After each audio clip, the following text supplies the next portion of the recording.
Welcome back to Podcast Recovery, everyone. We are your hosts, David O. And the real host, Eric V. The real host? You son of a bitch.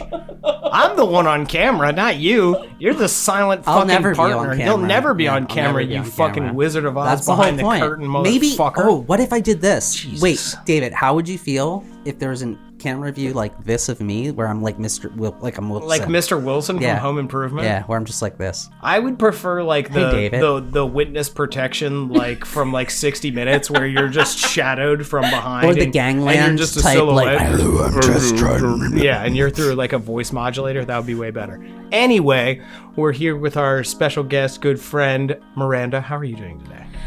I'm okay. You're okay. I'm okay. Wearing a romper. Wearing a fake romper. It's a fromper. Fromper? Is that what we're calling Yes, this? she has a two-piece. It's a tactical outfit. It is a tactical outfit to go with her tactical nails, apparently. Yes, they are tactical How are they nails. tactical? Okay, right. So, like, my natural nails are super thin because, like, God knows what's wrong with me. So, like, I like to maintain these so I can open things, right? You, like, go and the manicurist is like, you need to, like, be careful with what you're doing with your nails. I'm like, no, you don't understand. These are tools. These are implements. You can, like, open packaging without using knives. Like, you can...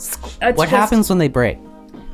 And nobody can see. She actually has Wolverine claws. So just like the blue, just by imagine the way. the smallest Cool. woman possible with Wolverine claws, and that you got spot on. That's Miranda. Right. I mean, I don't have, like, talons. I don't want the, like, pointy ones. No, it's, they're like, not full on, like. But it you know, is Jackie, that thing, right? who Where, was it, like... Flojo? Jackie Schreiner? Who was that? Who? The runner in, like, the 90s with the ridiculous nails. The I don't curved know. ones. I mean, like, the really long ones. I know what you're talking about from the Guinness Book of World Records. They're not a runner. Ew, no. No, they were fake nails. I know. I don't know. Anyway, moving on. Let's really, You're doing well. really Where are you from? That. Where am I from? Yes. Chevy Chase. Chevy Chase. When were you first introduced to recovery? What?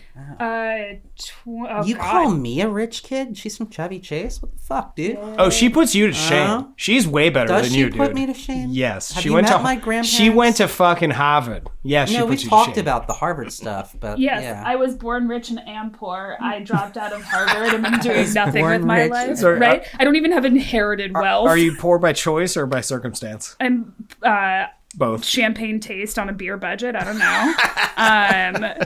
I was introduced to recovery in 2016. When I like decided to get clean, right? Because I had like heard, obviously you like hear about it. I watch TV. Yeah. The first time I like went to a meeting was probably like 2012 or 2013 when I took someone else because they had a problem. And How old are you?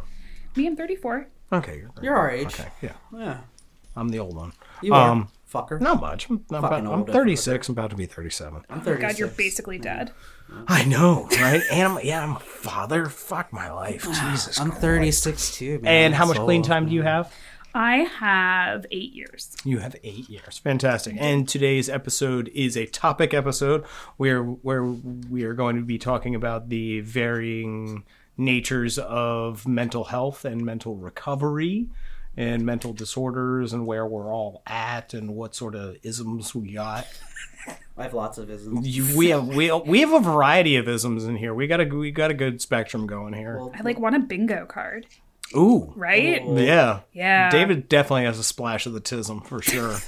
I don't know what tism. You're a little bit of thing. Yeah, you don't. I really think I am because like my ability to remember like just innate shit, just it's very Rain Man-esque, but I clearly You make too much eye contact to have like full. Yes, right? the social shit I don't have, but the random like just sticks of knowledge, like 147 toothpicks. Like okay, I get that. Like that is me. But yeah, no full Asperger's or anything like that. So we're gonna lead off with you, Miranda, Oh God, okay. and your history of the mental health and like what's going on. Oh my God. Obviously, it's good. It's Right. round table. We'll be mixing it up. So like, let's just have me talk for 3 straight hours. Oh God. Right. So, it's funny, right? Because I feel like talking about not just like recovery, right? But like active addiction for me is like inseparable from mental health because, right? Like I I mean, like, I think all of it's self-medicating to some extent. But, Yeah.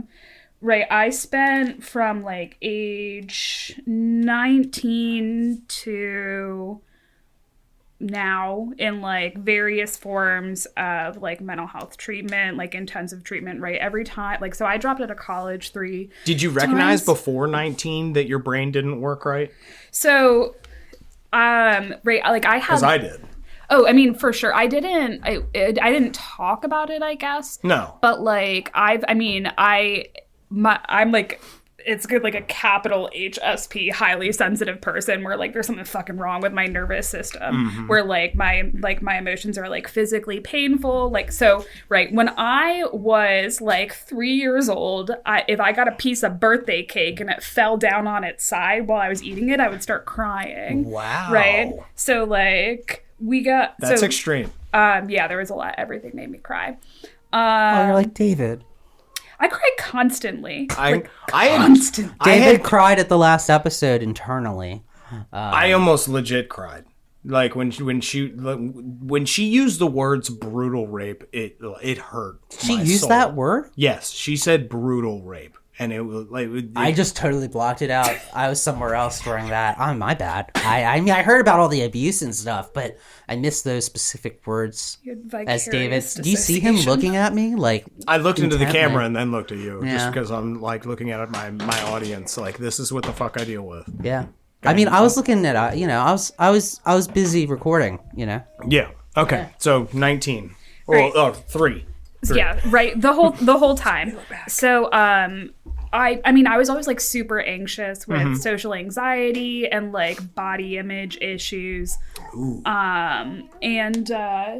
Like okay. so my brother is autistic, but like not the trendy TikTok self-diagnosis kind of autistic. The like really not fun, like violent tantrums, like minimally verbal type. So like there was a couple things, right? So like that I didn't feel like safe in my household growing up, and so like I got some level of hypervigilance, but at the same time, right, like some fucking term I learned at some point through like one of the millions of treatments that wasn't covered by insurance is like having an identified patient role in the family, right? And so like I was not the identified patient in my family, so like I was the one who was quote unquote functional.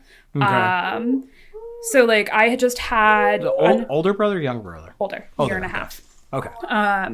So I just had like what ostensibly is anxiety throughout my entire life. I got like super depressed when I was 7. I like refused to get out of bed. I love this little At anecdote. 7? Yeah. Yeah. So like I feel like I tell everyone this because I think it's hilarious. So when I was like 7 years old, I refused to get out of bed in the morning. I used to like skip class and stuff. And I wanted my 7. I wanted my outsides to match my insides, but I didn't own black because I was 7, so I wore all navy. I remember when I got my first black hoodie in elementary school. I wore it religiously. But I wore all navy all the time. Okay. All right. Black never spoke to me like that. Like Black is always, I mean, yeah. I mean, I see you both are wearing black. Yeah, we're both wearing black. Yeah. Black goes with everything. I'm wearing, Exactly. I'm That's wearing why it's purple. tactical. Yeah, And- exactly. yeah, Yep. so. Black goes with everything. Yep. Fucking Johnny This is Cash. purple and blue, right?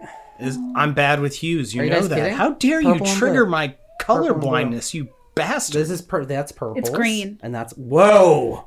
No, I'm fucking. Oh god, I was like, whoa. It looks blue to me. You're really. It looks blue. It's blue and purple, but there are blues. There's lots of. Okay, shades there of is blue. lots of blues. Okay. But there's lots of purple. You That's don't why I see have to the take. purple? That's why I have to take my wife shopping. I just have a flannel that looks like that's. When hues blue are and red. close in shade and proximity, my brain gets fucked up. See, I like if that were me, I wouldn't have my job.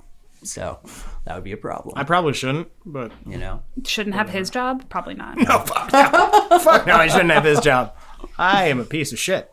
Anyway, keep going. Yeah, man, I feel like I'm all over the place. So basically it was all just like seething under the inside. And until I think I was like fucking 17 and I like was in a relationship and I did that thing where you're like, oh, I can finally like let someone in. And I like told my boyfriend that I had a history of like a lot of like self-injurious behavior. And he was like, that's not normal. That's not normal, yeah. You should go seek help. Yeah. So like that was my first foray into the delightfully expensive world of mental health treatment.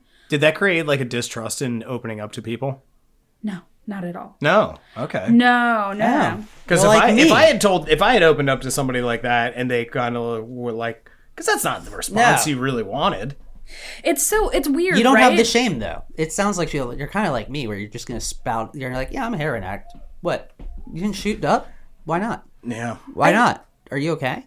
I think I was like surprised that like, right, because I knew I went to a fucking all girls private school, right? I knew girls who cut themselves and were real loud about it, right? And well, I was wanted like, attention. Yeah, they wanted attention, and my understanding that was people did it for attention. Like I feel like I hadn't heard that like people did that because they wanted to cause physical pain to distract from emotional pain, right? So like I don't, it didn't cause. So you never did it as an attention thing. And neither did you, Eric. Not cutting. I liked it. I loved it. I like the ritual. Did you get a rush from it? I used to get a huge I got a rush. adrenaline rush from it. Yeah. But no, like mine was a way for me to control my pain. No, that's the point. But like, I love the ritual. Like I felt so too. like my all the external pain that like I felt just from my life in general. It was a way that like, okay, I can focus on this and take this car lighter and burn myself or cut myself. And you like, absolutely were a burner, weren't you? Yeah, I was more David's of a burner. I was more of a burner because than a cutter. he saw Breakfast Club and was just like, I'm gonna be like John. Dude, I put cigarettes out on my skin for sure. But yeah, the cigarette lighter was a big one. Just that round little circle, just. Psst. Yeah, and it was a way to control pain, and it wasn't an attention thing, because I would always put it in places where people wouldn't see, like on my thighs and shit like that. Oh yeah, all the right here. I used to like have it under my like watch strap or like whatever.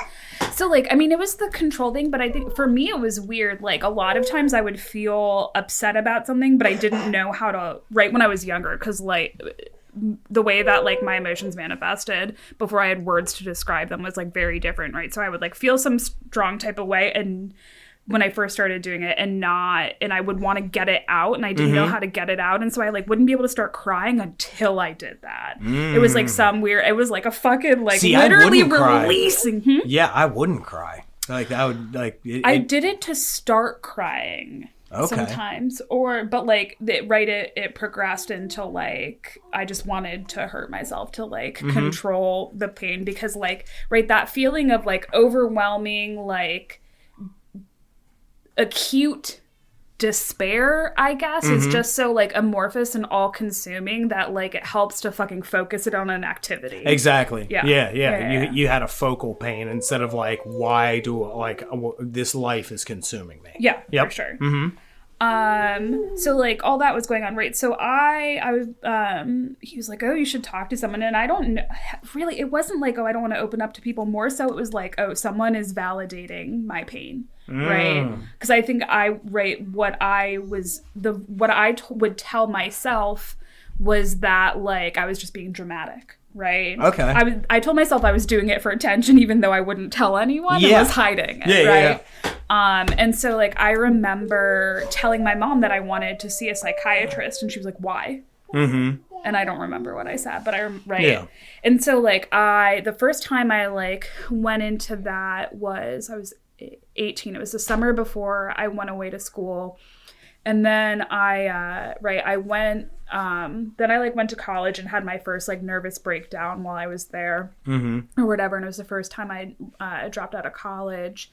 And that happened, 2 more times, and from a different school, and none of that. So a lot of the ups and downs that like I hear in people's lives, like in their stories in recovery, like I relate to those things, but it's not because I was using, right? For me, like I feel like sometimes I'm not supposed to like say this, but I really think that like my mental health issues are far more severe than my substance abuse ever was.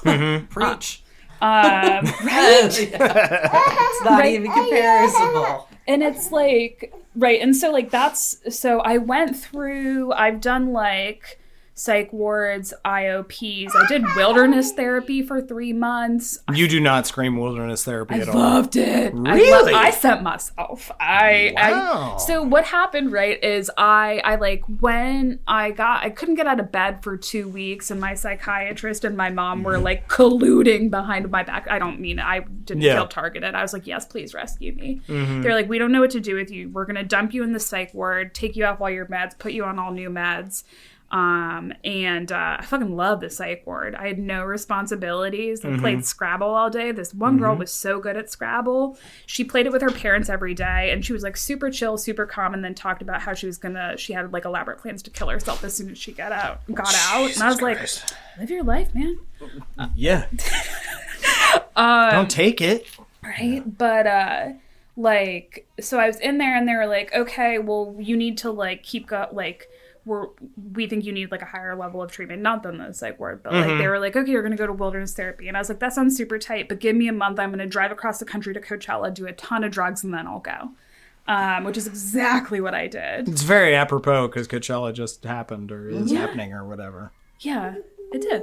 Yeah. So that was exactly 11 years ago. Of course, you're the type to go to Coachella. You fucking turd. Yeah, it was tight. There were a lot of drugs. It was tight. I'm sure. But so I did that, and then I sent myself. I called places, and I found like where I was allowed to bring books, right? And so I like chose based on that, and I actually had a great time. And I don't think it's for any real therapeutic reasons, except that I got to live in the woods for 3 months, didn't have any responsibilities, and just didn't have anything that like provoked anxiety. And it was like it was the most stable I've ever been, because like, as much as I don't want people to tell me what to do, I really don't want any control over my life. I want to not know that I'm being told what to do.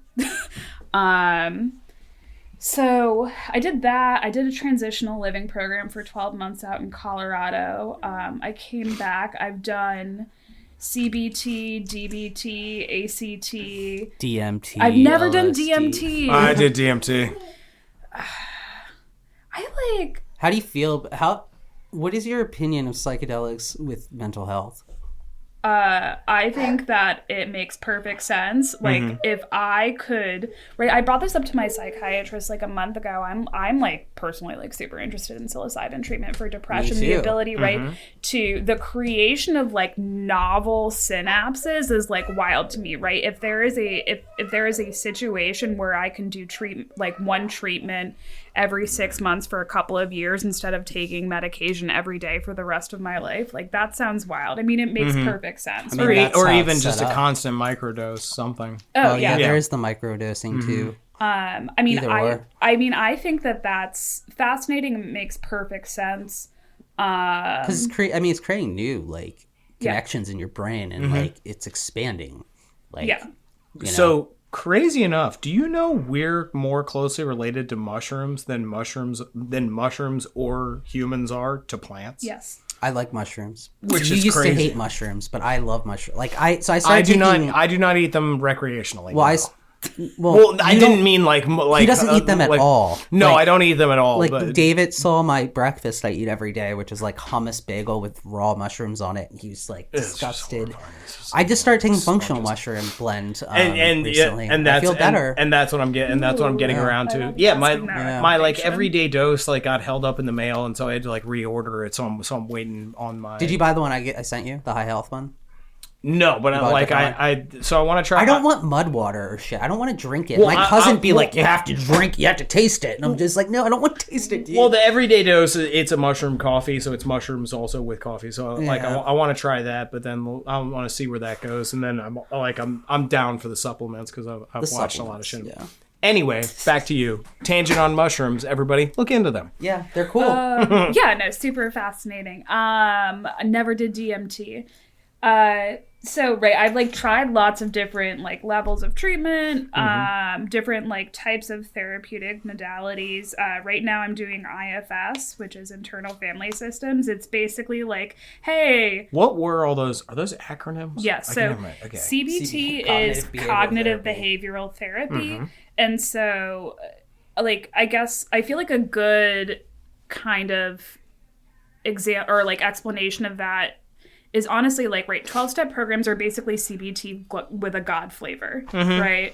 Where it's about like identifying the behavioral patterns and like changing them, or like identifying the unhelpful or like unhealthy thoughts and like responding to them. And like it's finding the core issues that create the symptoms. So it can be very helpful for like social anxiety. It can be very helpful for the behavioral part of addictions. It's actually not good for trauma, right?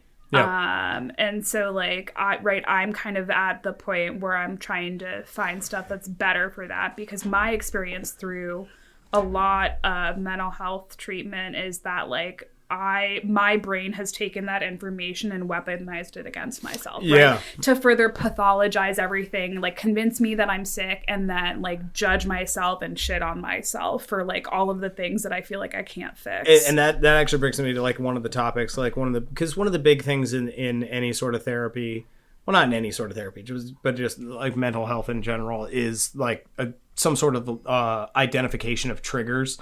And there's now a theory about how like if you do identify your triggers, then you basically start identifying with them. Yeah. So you start looking for them in your life. So as soon as it happens, if you know, oh, that's one of my triggers, and then so it's kind of like a placebo effect in a sense, like it's not really triggering you, but you think you should be triggered. Yeah. So it is creating some sort of mental or emotional break or reaction just because you have actually put it on paper. Yeah. So there's definitely new types of therapy that are like, we're not going to tell you what they are necessarily. Yeah. And when a situation or crisis arrives, then we'll process through that. Yeah. Yeah. So, like, the thing I'm doing right now, right, it's called Internal Family Systems, and it's basically, right, if you try to explain it to people, it feels like What's ACT? Acceptance and commitment therapy. Okay. So I like that one a lot, honestly. It's about identifying your value system and then seeing what behaviors like or attitudes you have that like help you move towards your values or away from your values. And like that I like because it's like more positively focused, or like, right, I very heavily like identify with the like philosophy that most of the suffering in my life is caused by like me not living in accordance with my values. Right. So like self-control is a value of mine. I have no self-control, therefore like I'm always uncomfortable. Yep. But, right, the thing I'm doing now is, like, basically it's, like, pretending that everyone has multiple personality disorder, but, like, in a lesser level. It's, like, about identifying the parts of you that, like, what are the feelings that you, like, refuse to tolerate? Like, what are... Within yourself or with other people? Either one. Okay. Right? So, or, like, what are... I'm, like, doing a terrible job of explaining this, but, like, or, like... just like we're all none of us are doctors, so yeah. You know. I play take this with several grains of salt. Oh my god, absolutely. And a shot of penicillin. Right, or it's like, what are the behaviors or like attitudes that you use to prevent uncomfortable feelings, and what are the behaviors or attitudes that like happen when you are unable to avoid them? Right, so like I have a really hard time dealing with like feelings of rejection, and so like I will do a lot. I'm a super guarded person, right? That like prevents me from like experiencing rejection. And what happens like when I feel it acutely, I engage in self-harm, right? So it's like that kind of thing, and that's like it's indicated for like trauma, but it's also like not about looking at the trauma itself, just like looking at the like consequences of it or whatever. I'm like kind of doing it, but not really.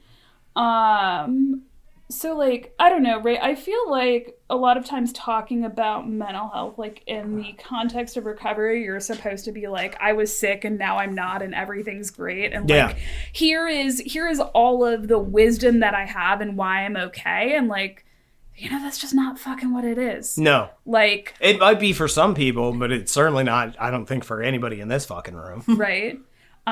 Where, like... I love finding ways to shit on myself, and so like hearing people be like, just like doing this They're like, I've solved my depression by changing my perspective on my life. And I was like, that sounds really nice. The only way that I feel like I could truly like escape it is like death or lobotomy. Yeah. Right? Or some sort of reset button. Like, oh, can I just try this again?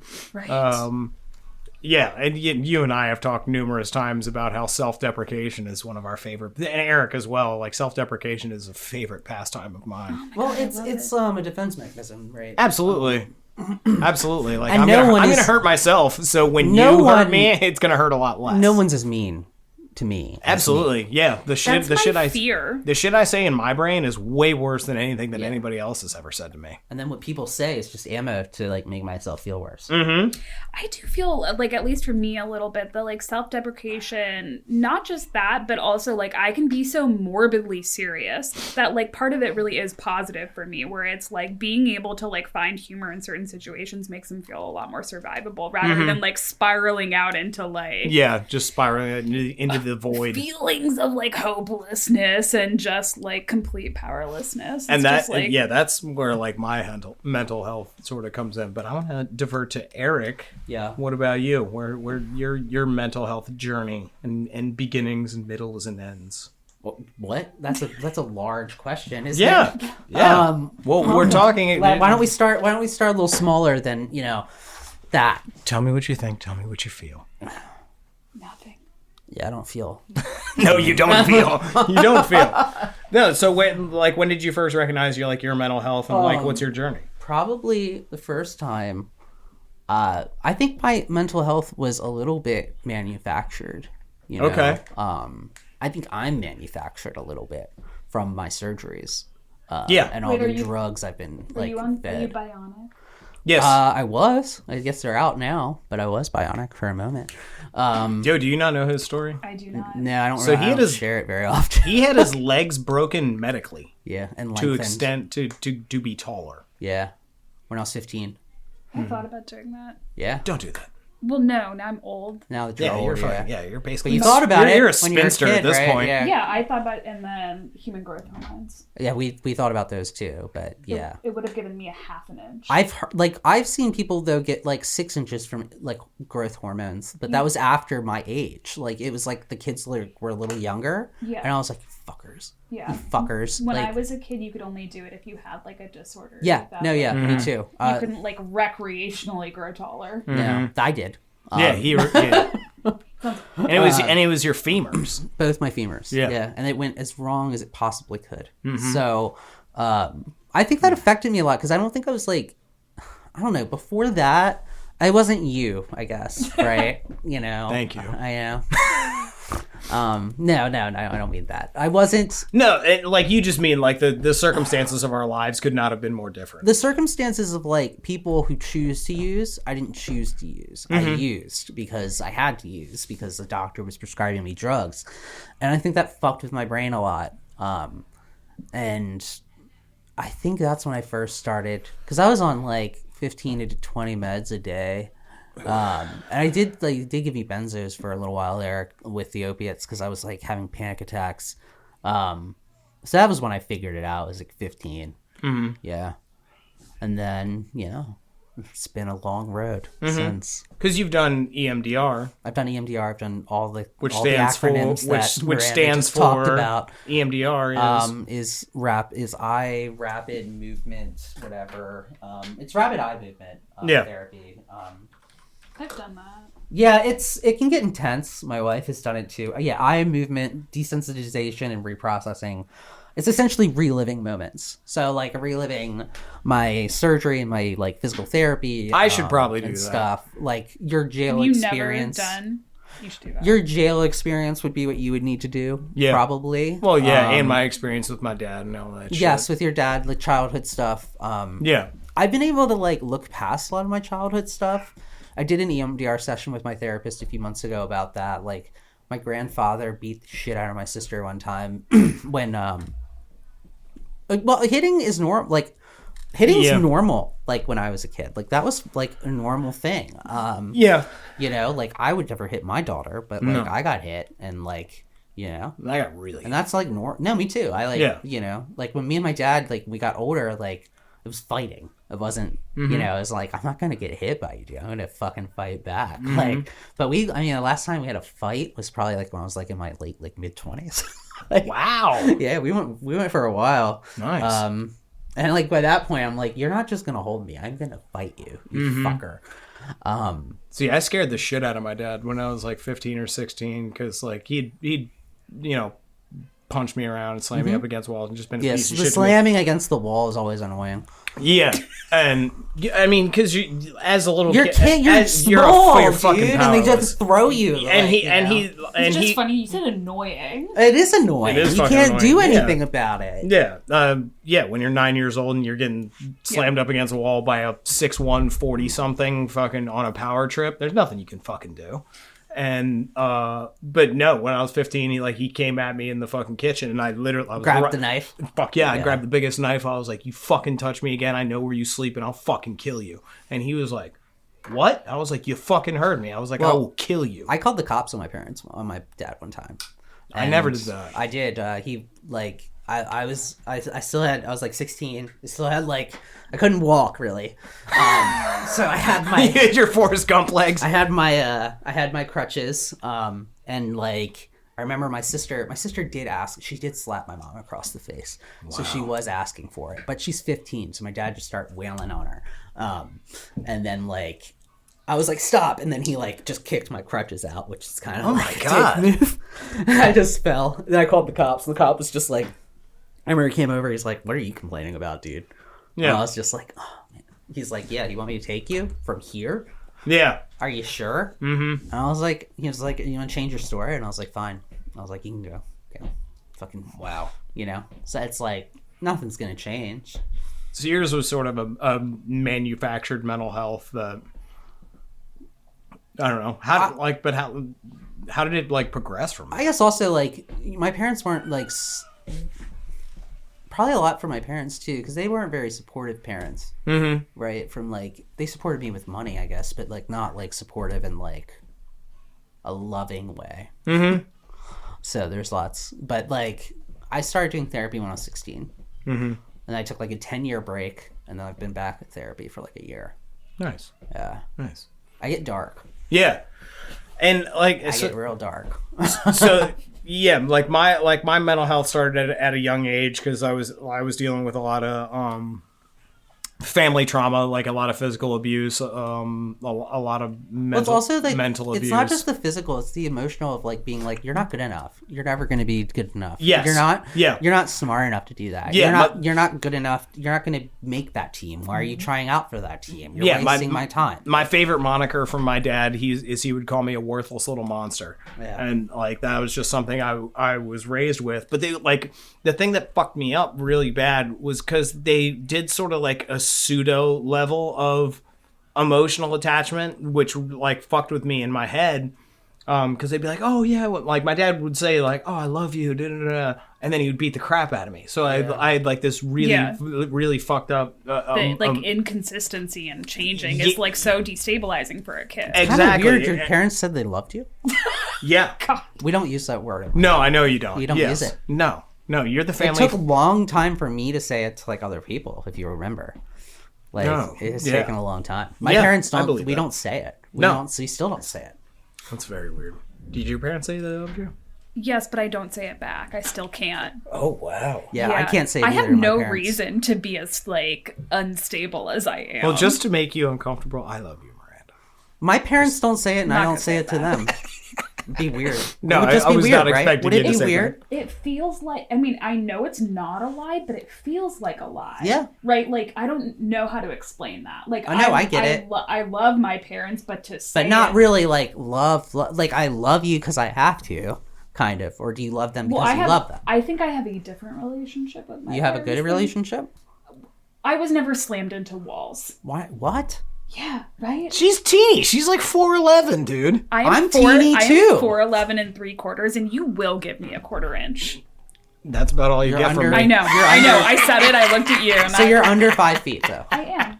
That's cool. That was a good joke. I don't know if I like wear so no, not with shoes. Like how tall are you without shoes? You're under 4'11 okay. But yeah, no, I don't know if it's better. Like I feel like no matter what, like your parents are gonna fuck you up, right? Yeah. So like I was not physically abused. Both of my parents were never critical of me. Never critical. Wow. No, and there was no helicopterness or anything. So like I don't know, my shit was just like there's just something in my wiring where like I can be traumatized at the drop. Dude, I just had the hat. trifecta. I had the helicopter, I had the abuse, and then I also had the criticalness. I had all three. What about abandonment? Oh, I had the abandonment.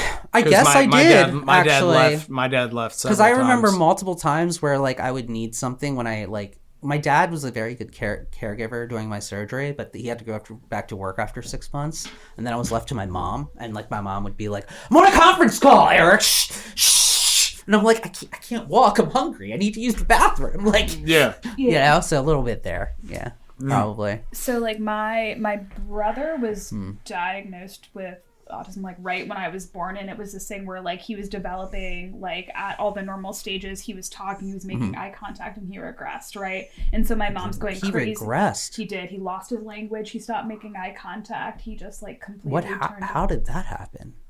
That's crazy. It's I don't know. It's like fucking heartbreaking, right? Can you like imagine that with your kid? But like, anyways, that's happening. That's like spinning out. My mom's running around New York City, like taking him to every neurologist because it was 1990, right? Just like being like, what's going on? You grew up in New York? We were born, or I was born in New York. My brother was born in California, but we moved here when I was a couple years old. Okay. But like, right, that's going on. And so like my mom says, and it's not a joke, I think it's funny. Most therapists have told me it's very sad. So really it's funny. Of course. Where it's like, I thought my name when I was like under 6 months old was Just a Minute, Miranda. Right. Or like my mom, don't make that face, fucking laugh. It is funny. That's my mom. Like, right? It's it's hold on. Right. A couple like, and like, I came from a big family, so I had 4 sisters. There's 5 of us running through the house, so I mean, they couldn't pay attention to any of us. Like we were all just sort of fucking doing our own thing. Yeah. And like my older sisters were actually like sentient beings by that point. I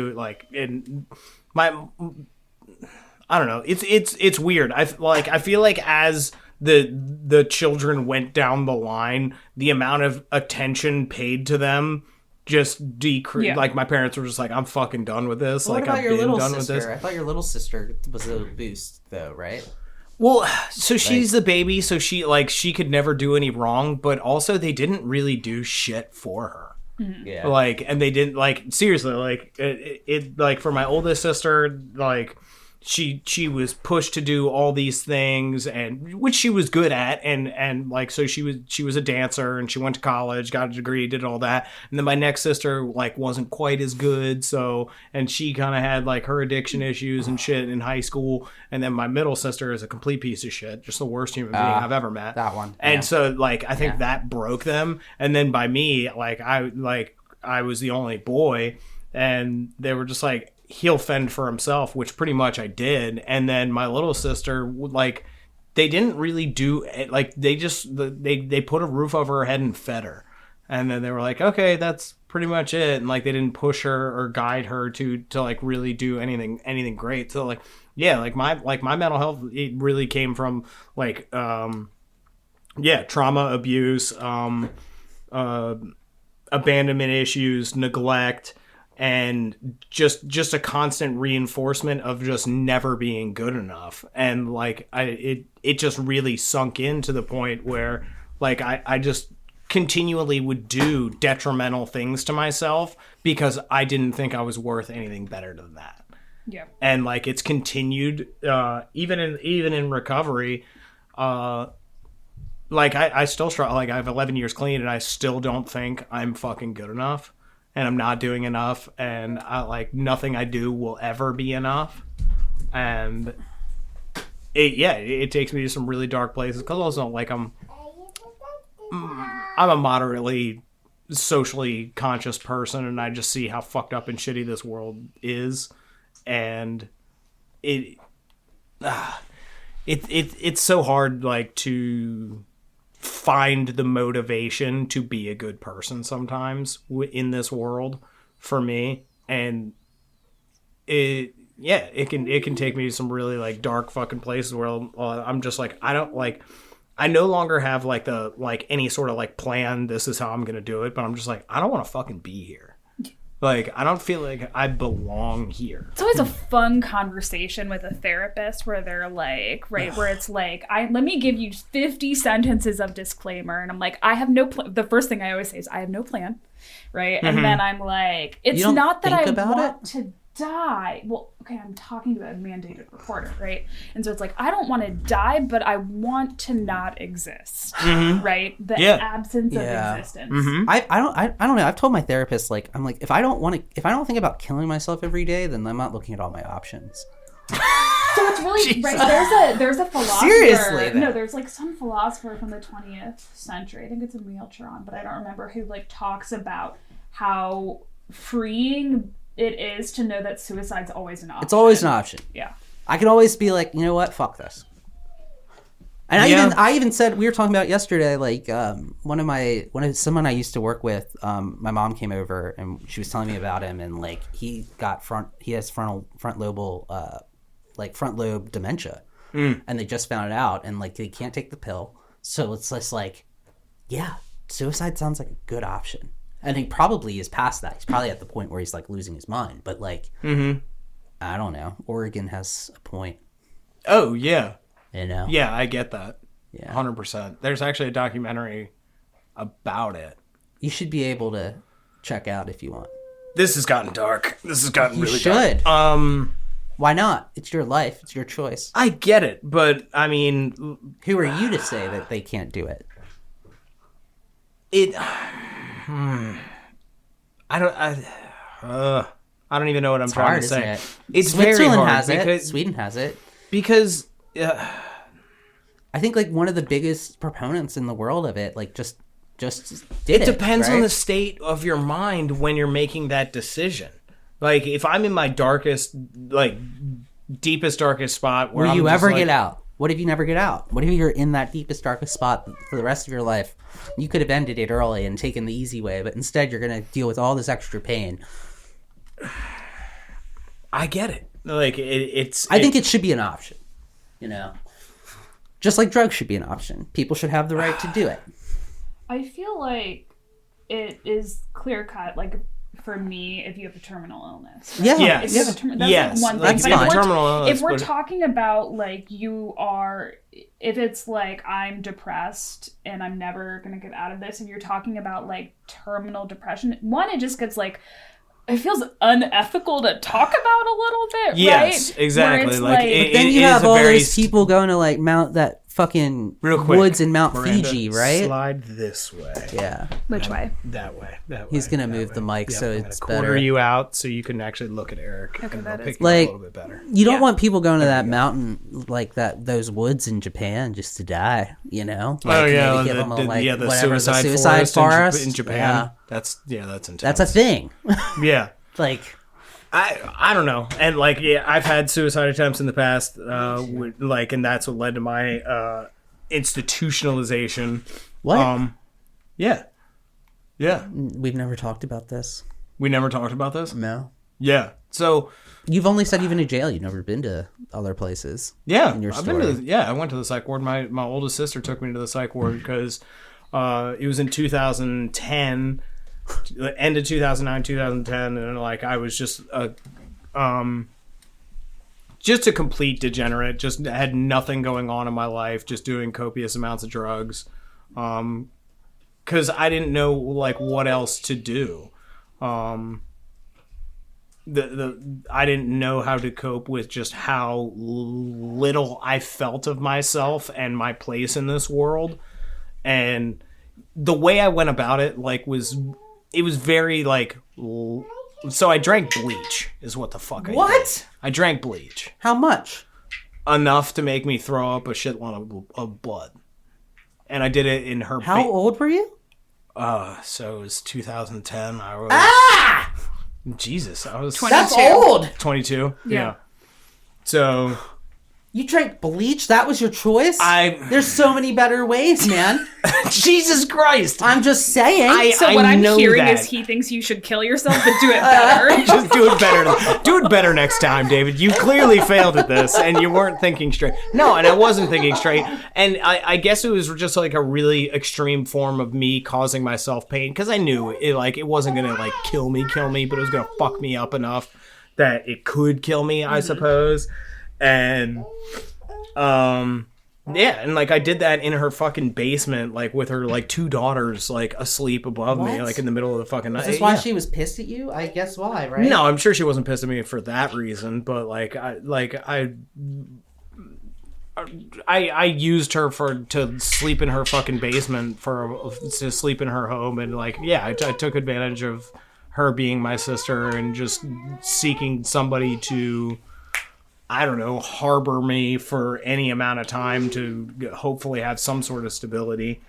And so yeah, and then I went to 1 North in Howard County General, which is great, lovely place. And then you see people who are like crazy, like picking apart their food looking for the fucking government tracker, and I'm like, okay, I'm not that bad, I'm just really sad.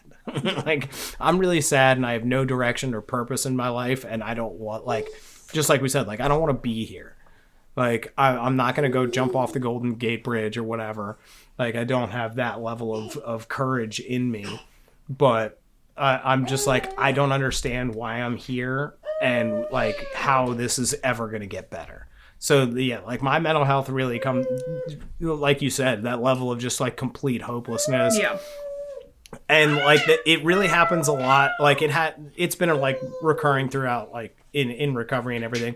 Where and going back, I remember when your storage is full. Nope, that's it's an iPhone. I don't know what that fucking means. I don't have an iPhone. Well, it's we're recording a video. Videos are big. Dude. Yeah. Videos so are big. All right, that's the end of that. You know? So I don't have to keep looking at that. But no, it like went back to like 6th grade where. I started like failing at school. Like I started doing poorly at school. So I was doing things and I like the motor was running and like, but I had no traction. I couldn't go anywhere and I couldn't move forward. And like, so like what I've always equated like my own mental health to is, I call it my quicksand. Like the more I fight it, the faster I sink. And, that's just been like a recurring thing throughout my life where I get to these points where I'm still I'm trying to move forward. I'm trying and I'm getting nowhere. And then I feel hopeless and I feel worthless and like all the like those voices, like I'll hear my dad's voice and be like, you're fucking worthless. You're never going to amount to anything. Like teachers would tell me that shit too. Yeah. In school. So it was just a constant reinforcement of like, I was never going to be good enough. I was never going to like work hard enough or do enough to be enough for anybody. So when people say they love me, I'm like, why? What the fuck? Like, what do you see? Because you don't know shit about. Like, even my wife sometimes I'll be like, you don't know fucking thing about me. It's so weird because I feel that way, but like that I don't know where that messaging came from, right? Of like the like. Yeah, mine's very linear. Mine's very, from my parents. Yeah, mine's very the unshakable belief of like terminal inadequacy, like it's for sure there, but like I have former gifted child syndrome, right? I was like told like my teachers loved me, right? Like I could get away with anything. I didn't do much, but like I was given a lot of leniency. My parents were always like telling me how smart I was and like all of these good things. And so like you have potential. Terminal inadequacy is the name of this episode. Yeah. You're welcome. Yeah. Terminal inadequacy. Jesus Christ. So that's how I feel. Where it's like, where does that voice come from, right? And it's like, you know, like people, like therapists will be like, you know, do you think that was outside messaging? I'm like, oh no, I feel like the wiring just got messed up at some point. Yeah. I don't know. I there was no end to that sentence. I'm done talking. Yeah. So what have we found in our paths of mental health that work and, get us out of the quicksand? That's it. That was the big sigh from all three of us. Just dead air. Just. I mean, right now, meds. Right? No. Yeah.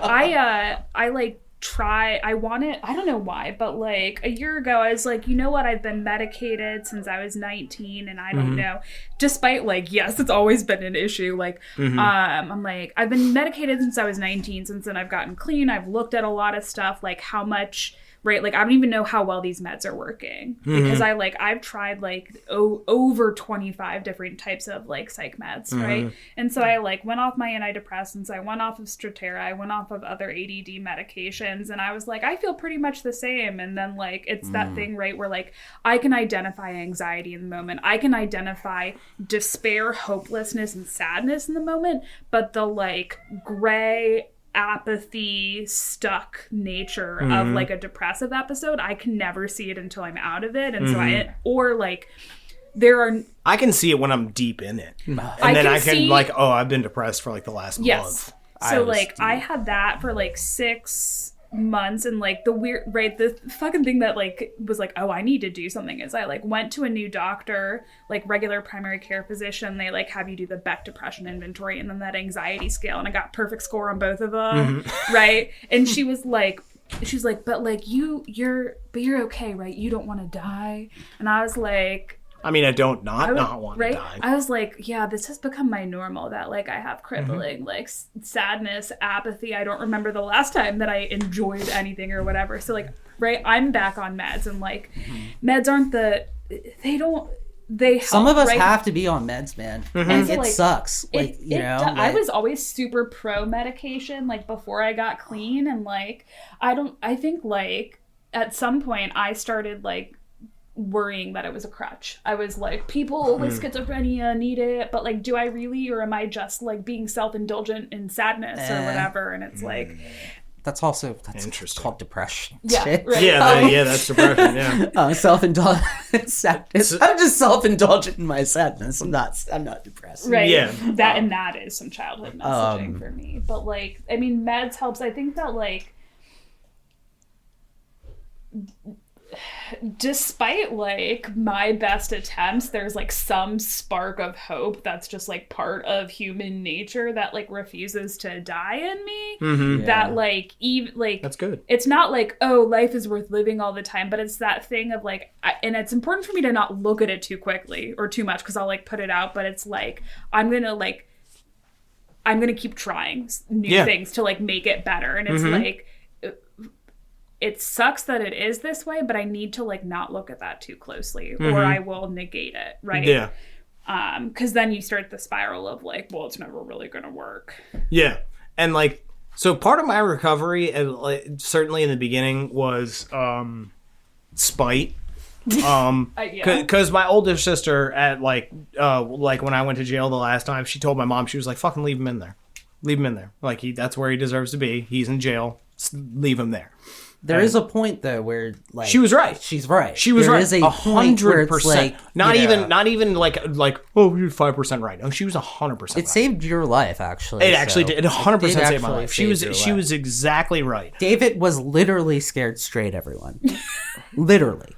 Watching someone get stabbed and then another guy set himself on fire in jail, yeah, we'll fucking do that. I'm saying, you don't have to get it. It's okay. It's okay. You were scared straight. I'm not coming at you.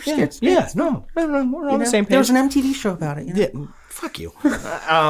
So, no, she was 100% right. But that also, I've always had that level of spite of, wanting any sort of perceived or real chip on my shoulder to be when people don't fucking believe in me, I'm gonna fucking show you. And so that was part of my early recovery, because I knew there were people in my family and just around all these people who never believed in me and never said I would amount to shit. And it still drives me partially to this day you're never going to be shit. And I'm like, well, fuck you. I'm not going to I'm not going to let you win this fucking thing. There's no way. that's part of that, I guess, like human resilience in me, that like I don't want to let these people be right because fuck them. And anger is like one of the most empowering emotions that I experience. Oh, right? yeah. Where it's like that I'm never more confident in my beliefs than when you tell me I'm wrong. Yeah, absolutely. And and as far as things that have worked, it's day to day. It depends. And like my relationship with meds ended because I'd been to a therapist a couple years prior to 2010, because like the drug counselor I saw was actually a therapist as well, so I was like, okay, let me go start seeing her, and she put me on meds for a little while, but I was still, I was doing coke and hallucinogens and uppers and downers, whatever. And then after the psych ward, I get put on different meds like antipsychotics, because they're like, oh, you're borderline personality disorder, the previous psychiatrist was like, oh, you're bipolar. And which I was just out of my mind on fucking drugs. Right, everyone on drugs like is exhibiting bipolar disorder. Exactly, or borderline. They're like, I was like, man, I'm hearing voices in my head. I'm like, yeah, that's the copious amounts of fucking cocaine you're smoking, David. Like, you idiot. Well, cocaine has a tendency to produce audio hallucinations. Yeah, exactly. So like, but I wasn't honest with them about my drug use, so they didn't fucking know. So they're just going off what information they have.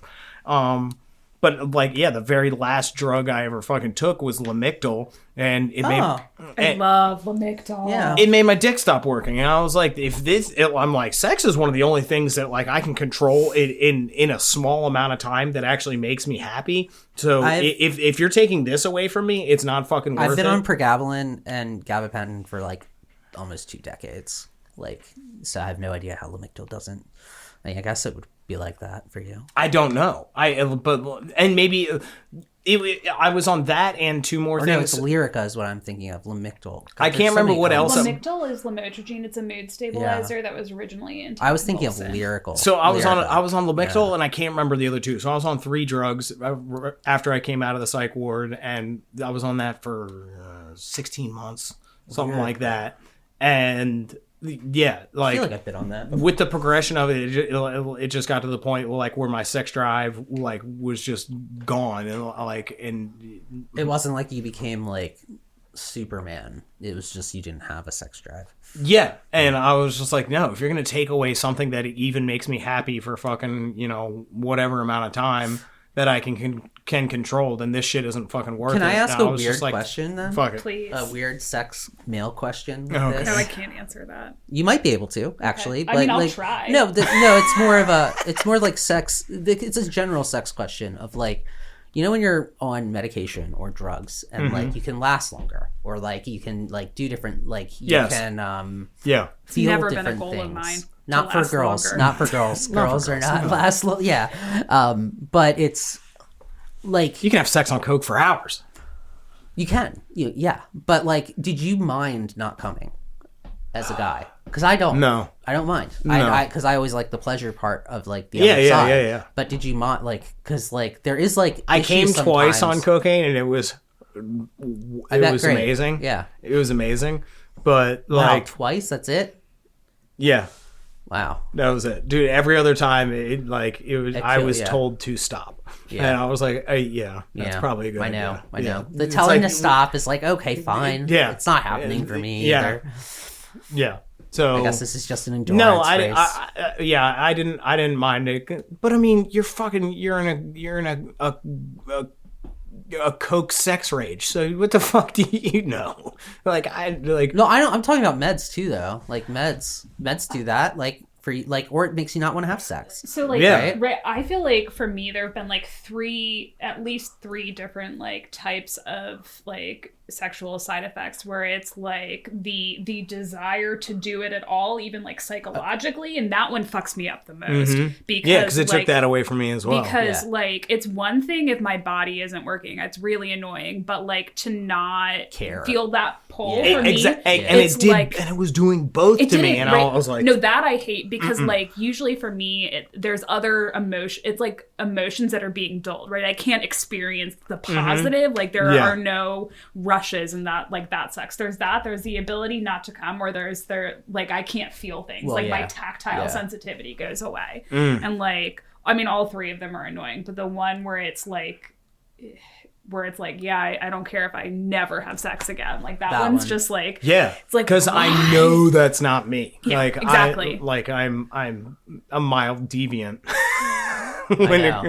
when it comes to that. So, and that's as far as I'm going to go down that fucking rabbit hole. My new medication's starting to do that to me, and I'm like realizing it, and I'm like, I don't like that. You know? No, but it's good because it's also stabilizing me. So and that was another part of it, because like with mood stabilizers and shit like that, like I wouldn't get sad, but I wouldn't get happy either. And I'm like, this doesn't feel like life to me. Well, it's not about being happy, David. It's about being content.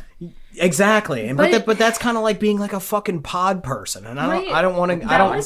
That was my goal when I was younger, right? And like Brave New World, it's funny. Like Invasion of the Body Snatchers. Oh, like you're just a pod person. And I mean, right? There's like no depth to anything, and I don't like that, right? So everything it's not is even fine. like, so let's not be like, oh, there was no happy, like there's no exciting. Yes, and that sucks. Yes, yeah, right. Like everything is just flat. Exactly, and like through recovery, I've learned to manage and weather the storms and the peaks and valleys of life, and my emotional and mental state. I've been able to sort of sort of have an out of body experience and see myself as myself. And I've done I've done a good amount of meditation. I need to do even more. I need to go to your home, man. But even in early recovery, that was the last time I did like a deprivation chamber, floating. Oh, fun! And it's phenomenal because.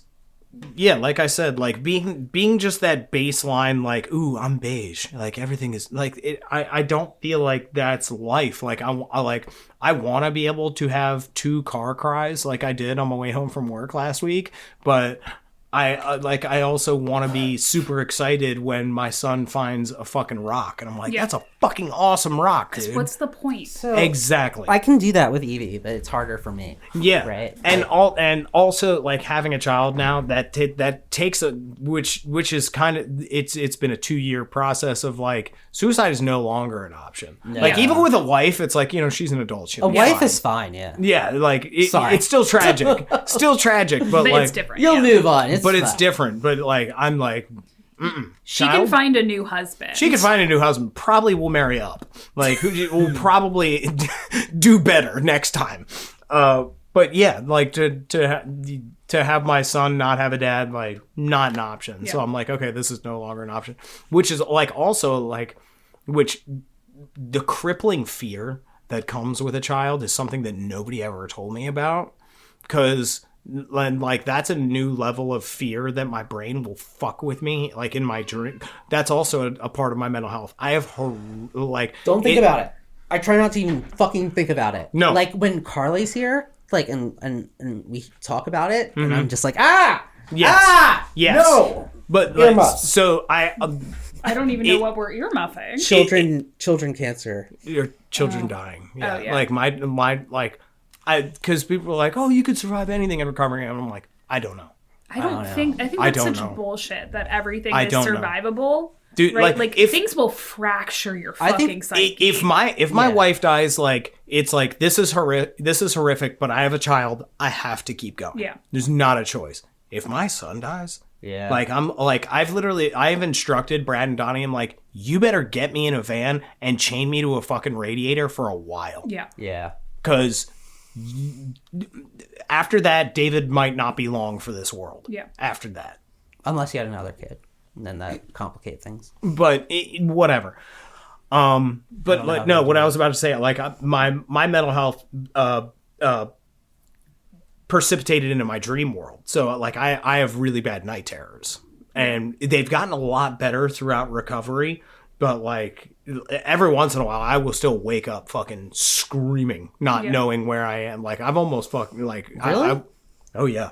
Yeah. I have violent night terrors. Now it's only maybe 2 or 3 times a year. Damn, dude. Which has gotten a lot better because it used to be 2 or 3 times a month at least.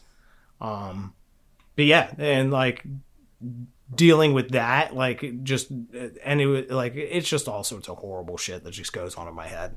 And yeah, my mind doesn't like to focus on the good shit in life. So having a good day is an effort for me. Like happy is a work. Yeah. Like I wish we could all be Donnie. Right. Well, okay. And no, I'm not. No. We love you, There's Donnie. a good point there, though. Like there is like people who are just happy. Yeah, you know what I people, mean? their baseline like, is fine. their baseline is a 7. Great. My baseline is like a 3. It's like fuck you. Yeah. It's funny, right? Because my baseline without medication is like 17171717. There's no flat. Yeah. Right. It's that constant like Yeah. Well, I mean, up like, and down. Well, I just went through a depressive episode like last year. Like, I mean, it was like low for a while. Yeah. Like, I mean, I just slept for like weeks. See, like my mental health, like I have to, and we talked about with like the introverted extroverted episode a little bit. The ambiverts.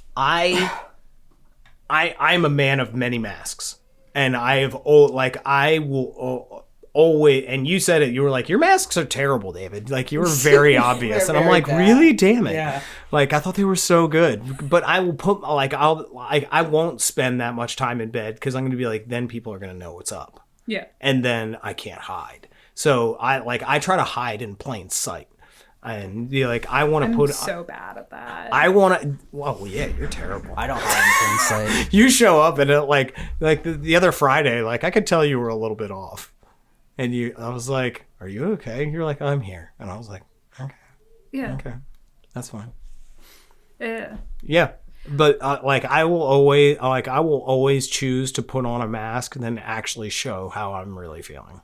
I don't choose to put on a mask. Well, yeah. There's some that I can't control, and then the rest of them don't feel like accessible or whatever. But like, right, something that you said, like with like, it's hard to focus, or your brain won't like focus on the positive, right? I feel like for me that's one of the downsides, right, of going through so much like mental health treatment or like recovery in general, where it's like I feel like I'm constantly honing my ability to see the negative in higher and higher fidelity. Oh wow. Where it's like, wow. I don't know how to get out of it because like that's just right. And I think part of that is like, right, I am not a naturally someone with any emotional intelligence. I'm pretty retarded in that like sense. And so like all of it's learned and all of it's, yeah, I feel like even if you did say you love me, I'd be like, you're full of shit. Right. I'm like, there's, I mean, yes. Do you sure about that? But it's, yeah. But where it's like, I just don't know, right? I don't know how to do that. I don't know how to see the positive because like, I didn't have language for a lot of that stuff until I was like more of a fully formed person for like, so everything was just kind of like abstract and like a vibe. And then like all of my like education and like self-awareness is so focused on the like, what is wrong, what is causing pain, that like, right. And that goes back to like the identifying triggers thing. Like, yeah. Yeah, for sure. Yeah. Once you identify them, then you're looking for them. Yeah. And I like, right, I think about that when people are like, oh, if I didn't do this every day, I'd use. I'm like, yeah, the more that you say that to yourself, the realer it is. Exactly. Right? And yeah, my brother-in-law has said that, like, he had his own addiction issues, and he was like, I did NA for a while, and then he was like, I didn't do it anymore. He was like, because I felt like it reinforced that possibility of relapse in my mind. So he was like, as long as I just diverted from that path entirely and just sort of cut that fork We've off talked of the road. about this, the issue with like NA and AA's relapses and like how much pressure is like centered around a relapse. Like it it's seems too easier. much. It seems easier to bounce back if there isn't that like Yeah, premium. no, on they it, need to right? get rid of that. Like, because I think Celebrate doesn't have it, right? Like, I think like No, they have like the slips. Yeah, Celebrate and Smart Recovery have a slip. People like, and I agree. I agree with the slip. leniency. I really do. It like it's not something that I want to partake in. Because think about it. Do you know what like a slip is? Yeah, I mean, I can infer, but like not. Yeah. So if you went out and used for one day night, or two, one night, or whatever, and then went or even back, like a couple days, and you came back, and we're like, I really fucked up. This was stupid. Like, it was a bad mistake. And they're like, okay, you slipped up. Whatever. Let's continue your clean time. Moving. Yeah, let's keep it moving. Instead of like, you've thrown everything away. Everything you did is down the toilet. Everything you worked for, you had nothing. Yeah. You like equating, right? Like anything. Like, so there's that also, and there's also, right, like, I haven't gotten to any part of working on myself, even though, like, right, this is a goal at some point. I don't think it's attainable, but like, I will always have that pull towards self-destruction, right? And if that's one of the avenues for self-destruction, if like using is like, it's like, I want to hurt myself therefore I want to do it. It's not even like, if I weren't in this world, it's like, that wouldn't be what I'm thinking of, right? Yeah, like, and that's what what my brother-in-law did. He was just like, I don't need, like, I appreciate what it is, but he was like, it's not for me. He was like, I went in, I got what I needed, and I changed my life. Yeah. And I just cut that fork in the road off, and so it's just not a fucking thing for me. And I was like, cool. Yeah. Whatever works. But I think we're about out of time. All right. Yeah. Any final words from everybody? Let's do a final piece of advice along mental health from everybody. You go first, Eric. Addressing somebody's mental health. Don't be afraid of medication. Mm-hmm. I mean, I think I was gonna. This is what I was gonna say earlier. Is I think the time when I know I'm fucked up in the head is when my parents, who don't believe in mental health, agreed that I need to be on medication. Yeah, that's an outside validation for sure. Yeah, they told my wife, they were like, he needs to be on meds, doesn't he? And it's like, yeah. He really does. I don't like, and I think like be open to like those, like be open to medication too, like because I don't know, I don't think it's all bad. So no, it's not. It depends on the person. Yeah, and just do your homework. What about you? Can I go last? Okay. Great. My advice for people with mental health. Things aren't hopeless. And this is something. Yeah, this is something I wish somebody would say to me in those times. Like, things aren't hopeless. I'm not alone. They do have the ability to get better. Just don't quit, and find the things that work for you. If it's art, do art. If it's music, do music. If it's movies, if it's whatever, if it's people that are going to help you through those difficult times, just find what like, keep searching for what works, and then implement that to the best of your ability. That's what I got. I think, like, for me, right, the things that, like, I have to keep in mind, and that's really all that I can offer, is, like, one, right, my emotional experience is valid, and, like, shitting on myself is almost never helpful. With occasionally it is. When it's funny, it is. Right. Well, no, and that's the other thing, is that, like, I think that humor is, like, one of the most powerful natural responses that I have to it. And also just, like, sometimes just fucking, like, stop thinking about it, like, distract yourself. Yeah. Where it's like, oh, that's not, like, healthy, or, like, treating it or whatever. But, like, sometimes I just need a fucking break from myself, right? Yeah. So, like, that's, I don't know, that's kind of, those are the things that I found that work for me. Yeah. That's what sports are for me. Like, going to a Ravens game, I'm like, that I can actually just shut off my brain, and I'm like, I'm going to focus on this stupid fucking sport for the next 4.5 hours. And that's all I care about. All the bullshit that's happening in the world, all the bullshit that happened in the past, or what's happening in my perceived future. Yeah. Doesn't matter, because I get to invest in this stupid fucking game. People, you're just distracting yourself, and you're like, you're goddamn right. I need a break. I need a fucking break from myself. Yep, and fucking sports is that. All right, well, everybody, thank you for joining us. Thank you for joining us, Miranda. You're fantastic as always, but I also hate you. Yeah, and you're a miserable human. I am. That's rude. No, I was just telling Sarah, you're my nemesis. You're the best nemesis I've ever had, by the way, because you say shit that is cutting. I love it.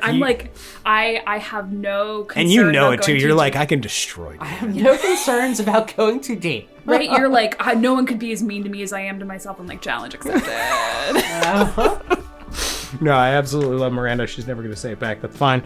I love Eric too. Don't say Eric does say he has said he loved me. I have started saying it. You have said it. Yeah, I have. And I've started saying it. If you don't say it to Donnie, you're a piece of shit. I think I've said it to Donnie. You should. And I've said it to Brad and Kim. I've said it to all of you guys.